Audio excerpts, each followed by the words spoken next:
குடும்பம், செல்வம், சொத்து ஆகிய மூவித ஏடனைகளின் மீதான பற்றினால் சுயநலத்தாலும் நெஞ்சானது கனத்துப் போய் கல்லாகிவிட்டது.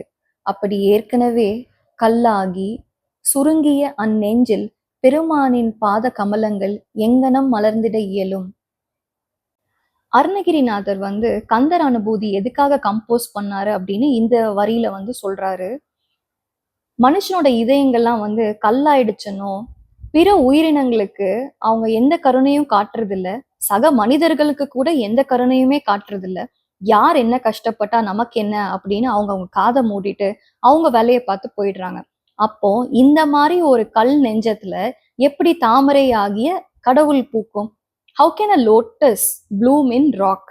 தன் சாதனை, சுய முயற்சி இப்பற்றுகளை சமாளித்திட போதுமானதல்ல என்பதை நன்குணர்ந்து கொண்டு விட்ட அச்சாதகன் கருணை மழை பொழிவதையே தன் இயல்பாக கொண்டுள்ள அத்தயாபரனின் இரக்கத்தையும் கிருபையும் வேண்டி அவனை சரண் புகுகின்றான். இந்த ஸ்டேஜ்ல அந்த seeker he's taking the refuge of the Lord.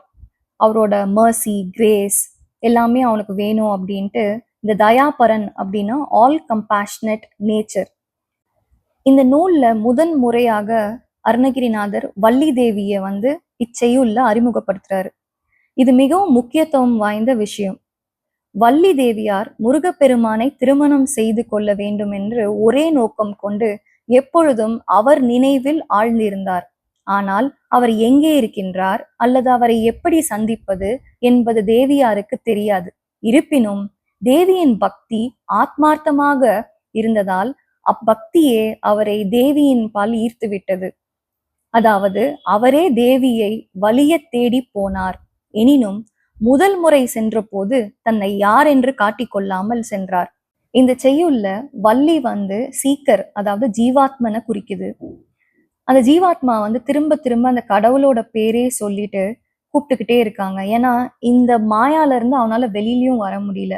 எப்படி வள்ளி கிட்ட முருகன் நேரடியா வள்ளிய மீட் பண்ணாங்களோ அதே மாதிரி நம்மளையும் கடவுளை தேடி வர சொல்லி உருகி வேண்டி கேட்குறாங்க.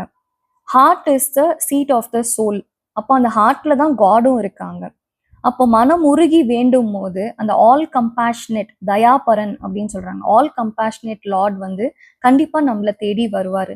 எப்படியாவது இந்த மகா மாயாவை டிஸ்ட்ராய் பண்ணி எங்களை சீக்கிரமா இந்த இதுல இருந்து வெளியில கொண்டு வாங்க, நீங்களே எனக்கு குருவா வரணும் அப்படின்னு கேக்குறாங்க. நம்ம எல்லாருமே இந்த கதை கேட்டிருப்போம். வள்ளி ஒரு ட்ரைபல் கிளாஸ் சேர்ந்தவங்க அப்படின்னும், அவங்க அந்த கார்ன் கிராப்ஸ் ஃபீல்ட்ல இந்த பறவைகள் எல்லாம் அவங்க விரட்டிட்டு இருக்கும் போது முருகப்பெருமான் டிஸ்கைஸ்டா, அதாவது ஒரு ஓல்டு மேனா அவரே மாறி ஃபர்ஸ்ட் அவங்க டிவோஷனை டெஸ்ட் பண்ணாங்க. அதுக்கப்புறம் முருகன் தான் யாரு அப்படின்ற ஐடென்டிட்டியை அவங்களுக்கு அதுக்கப்புறமா சொல்லி அவங்களே கல்யாணமும் பண்ணிக்கிட்டதா ஒரு கதைலாம் கேள்விப்பட்டிருப்பீங்க. இங்க வள்ளியை அவர் தேடி போனது மட்டும் இல்லாம அவங்க கிட்ட அவர் கேட்கிறாரு, he is going down to her and கேட்கிறாரு, உனக்கு நான் என்ன செய்ய முடியும், like what service can I be to you? முருகப்பெருமானே விழுந்து வணங்கி எவ்விதத்துல சேவை செய்ய வேண்டும் அப்படின்னு கேட்கிறாருன்னா இது எவ்வளோ பெரிய விஷயம்.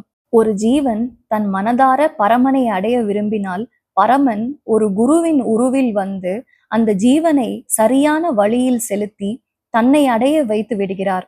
பரமாத்மா பக்தனுக்கு கருணை மற்றும் பரிவு காட்டுவதில் எவ்வித வரம்பும் கொள்வதில்லை என்பது இதிலிருந்து தெளிவாக தெரிகின்றது.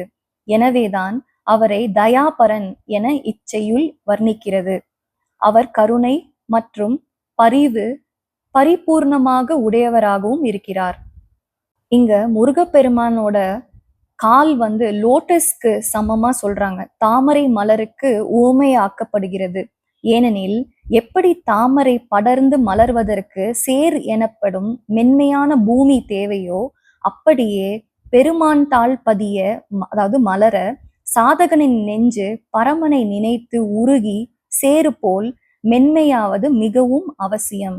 The Lord's feet are compared to lotus. It is implied here that our heart should melt in His love and become like soft earth, a condition which is necessary for the blooming of the lotus.